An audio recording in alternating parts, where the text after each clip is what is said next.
Bismillahirrahmanirrahim. Alhamdulillahirabbil alamin. Allahumma shalli ala sayyidina Muhammad wa ala ali sayyidina Muhammad. Kawan-kawan, beberapa orang dulu pernah menanyakan ke saya ya, katanya, Pak, permukaan air itu sebetulnya mendatar atau melengkung ya. Nah, sebetulnya pertanyaan mereka itu pertanyaan sinis ya, itu pertanyaan menyindir. Karena apa? Saya pernah membahas tentang bahwa bumi itu bulat ya, dan sebagian orang itu ngotot bahwa bumi itu datar ya, sehingga mereka ngejek air itu datar apa melengkung permukaannya gitu. Nah, sebetulnya untuk menjawab ini ya, ada pertanyaan lain itu yang ya kira-kira seirama dengan ini ya, yaitu pertanyaan gini, Pak, apakah air itu selalu mendidih di suhu 100 derajat Celcius ya? Nah, untuk menjawab kedua pertanyaan ini ya kawan-kawan, itu sebetulnya tergantung kepada tingkat pengetahuan kalian ya yang mendengarkan ini. Kalau tingkat pengetahuan kalian itu di bidang fisika itu agak kurang, maka jawaban yang paling masuk di akal kalian adalah air selalu mendidih di suhu 100 derajat Celcius.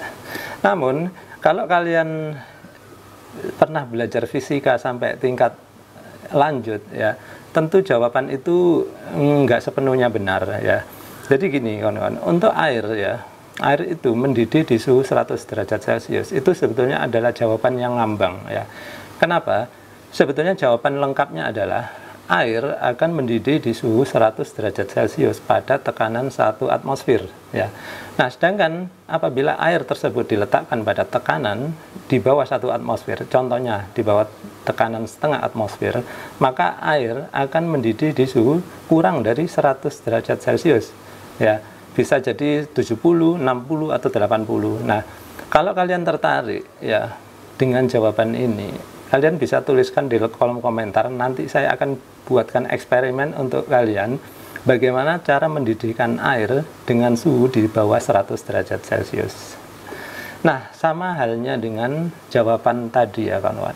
Jawaban air itu datar atau melengkung ya. Kalau tingkat pengetahuan fisika kalian itu rata-rata, maka saya akan menjawab bahwa air memang selalu datar gitu ya.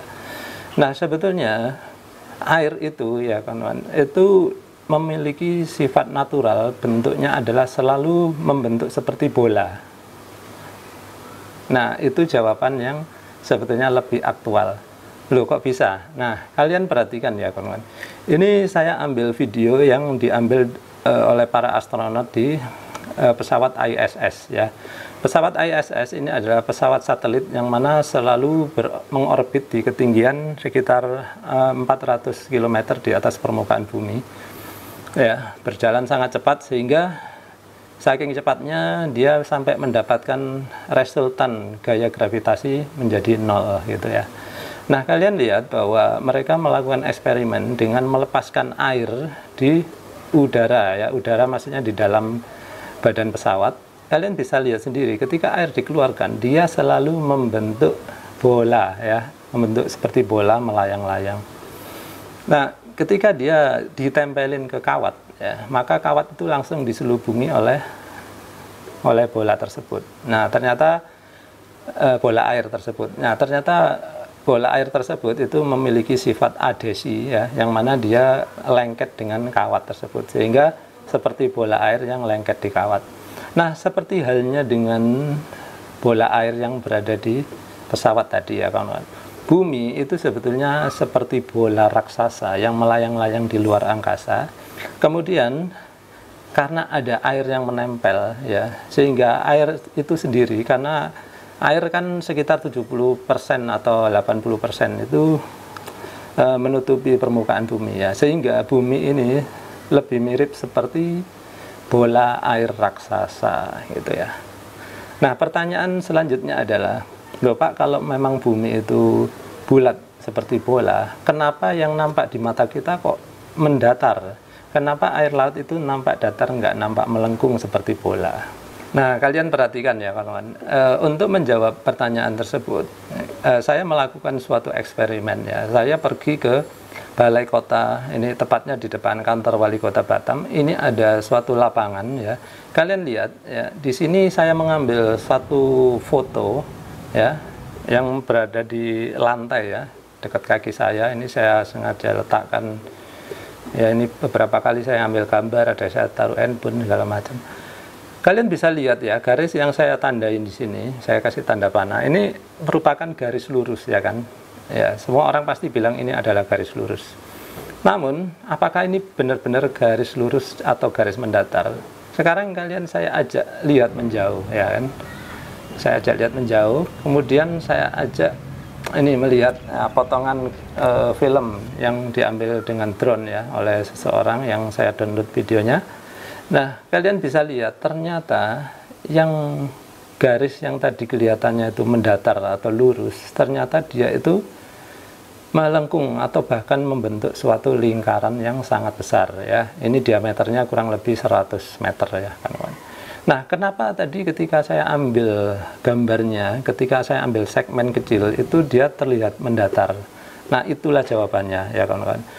Kalau kalian ya melihat permukaan air laut ya, itu mata kalian itu jangkauannya sangat terbatas ya.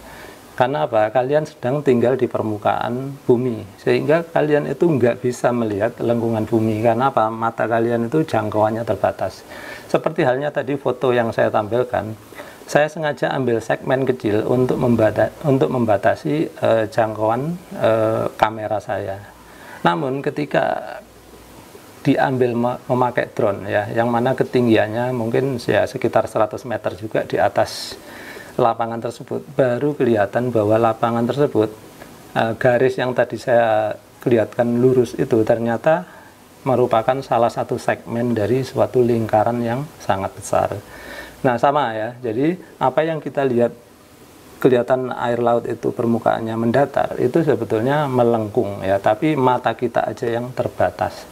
Jadi kalau kalian punya kesempatan untuk menjadi astronot lalu terbang ya dengan ketinggian sekitar anggaplah 12.000 km di atas permukaan bumi, maka kalian akan dengan leluasa melihat lengkungan bumi bahkan bulatan bumi secara sempurna.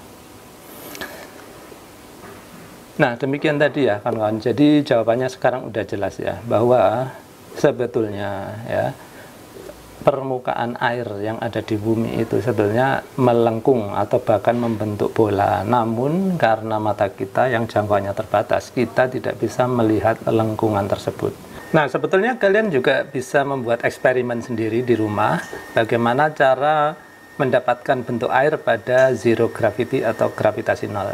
Nah, ini saya melakukannya di rumah, yaitu dengan cara menyemburkan shower ke arah atas, kemudian saya ambil foto dengan flash ya, sehingga kelihatan bintik-bintik air itu bisa saya tangkap, dan kalian bisa lihat sendiri bahwa bentuknya adalah seperti bola-bola kecil. Jadi kalau kalian memang tidak bisa jadi astronot kemudian terbang, maka kalian bisa melihat foto-foto yang dihasilkan oleh para astronot. Tapi nggak harus astronot juga sih, zaman sekarang itu satelit sudah terbang tinggi ya, hingga ribuan kilometer di atas permukaan bumi, sehingga satelit-satelit ini bisa mengambil gambar lalu dikirimkan ke kita ya. Salah satunya itu sudah dikompilasi kemudian dijadikan satu di Google Map atau Google Earth ya. Kita tinggal menikmati saja hasil yang sudah dilakukan oleh para ilmuwan. Nah, omong-omong tentang ISS ya kawan-kawan, itu pesawat International Space Station ini sebetulnya hasil kerjasama dari berbagai negara maju ya. Nah, mungkin sebagian kawan-kawan itu ada yang nggak percaya bahwa ada satelit ISS di antariksa sana. Sebetulnya banyak sekali orang yang sudah membuktikan bisa memotret langsung gitu ya. Karena apa? Ya hampir tiap hari itu ISS terbang melalui atas langit kita. Namun karena jaraknya memang sangat jauh, sekitar 400 km, maka kita sangat sulit untuk melihatnya ya. Beberapa orang berhasil memotretnya dengan menggunakan kamera zoom ya, yang sangat diperbesar gitu. Itu pun hasilnya kelihatan sangat kecil. Namun ada ya kawan-kawan. Nah, ada suatu channel ya, namanya channel FE101 yang alhamdulillah sekarang mungkin sudah diblokir sama YouTube karena dia banyak sekali menyesatkan pemikiran-pemikiran orang ya. Dia mengatakan bahwa pesawat ISS itu nggak ada, katanya itu hanya karangan ya, itu hanya acting. Sebetulnya kata dia FE101 itu bahwa video tersebut itu diambil dari pesawat Zero G. Nah, Di sini saya akan tampilkan ya kawan-kawan, perbedaan antara gambar yang diambil di pesawat ISS sama Zero G itu sangat terlihat sekali perbedaannya. Nah, kalian tadi udah melihat ya bagaimana air bisa dengan mudah dibentuk menjadi bola dengan cara dilayangkan di dalam pesawat ISS. Nah, kalian bisa lihat ya bagaimana perbedaan air yang dibuat di dalam pesawat Zero G dengan pesawat ISS ya. Sangat berbeda. Ini ada salah seorang ilmuwan ya yang memiliki channel namanya channel Veritasium. Dia berkesempatan untuk menaiki pesawat Zero G ya, bukan ISS. Di situ dia mencoba untuk meminum air yang dia layangkan dulu di dalam pesawat Zero G. Nah, terlihat ya dia amat kesulitan untuk membentuk air itu ya. Kenapa kesulitan? Ya karena pesawat Zero G itu sebetulnya pesawat biasa yang diterbangkan tinggi kemudian dia dijatuhkan bebas. Lalu ketika jatuh bebas itulah penumpang merasakan sensasi Zero G seperti melayang tanpa gravitasi. Nah, karena kejadiannya hanya beberapa detik dan pesawatnya juga kurang bisa stabil, maka air yang dibentuk pun meletot ke sana kemari ya. Beda sekali sama yang ISS. ISS ini selalu mengorbit dalam kecepatan yang sama terus-menerus berhari-hari bahkan bertahun-tahun sehingga sangat stabil di dalamnya ya. Sehingga kalian bisa lihat sendiri air yang dihasilkan sangat bulat sempurna.